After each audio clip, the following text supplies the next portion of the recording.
Good day. My name is Deji Alabi. The last episode we talked about food culture, defining how what people eat can describe or talk about their behavioral pattern and also determine their health pattern. And then I talked about how Dr. Colintin Cabell went to China, and from there he was able to change the feeding pattern of a demography. And one culture we talked about is the fact that you should try as much as possible to eat with your family. The question is, when was the last time you ate with your family? When was the last time you sat with your family to eat? Now today, I hope we're talking about nutrients and nourishment essentials. By that I mean the fact that our bodies require nutrients to survive. Our body does not understand bread, rice, and the likes of them. What our body understands are nutrients. And these nutrients, we could find them in food, in forms of minerals and absorbable or usable platform that our body can easily absorb and use to carry out its basic functions. And these functions, they vary from one point to another.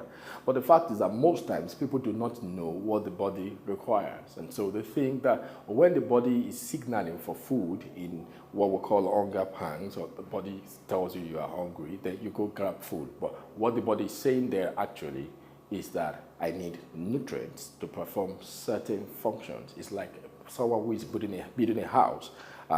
You need certain things to get the house done. You need sand, you need water, you need some other things. Now, when the body is saying, I need water, most times we do not understand the body is asking for water to complete a particular process in the body. So we go take a drink because it's also liquid, and then we interpret that for something else.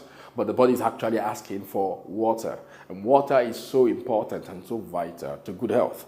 And now, there are so many nutrients. The important thing is that for us to know that the food we eat most times should contain every necessary nutrient that the body requires to carry out its basic function. By virtue of the way we preserve our food, the way the food is grown, the way the food is packaged, most times the nutrient in the food has been taken out. And so what we eat most times are just bland. For example, the cooking method, which is what I'll be speaking about in the series to come, also talks about how food can be prepared in a way that the nutrients are preserved for the people who want to eat the food. Because oftentimes, what we eat is just bland. After we've prepared the food and we put it on the table, then there is no nutrients in it.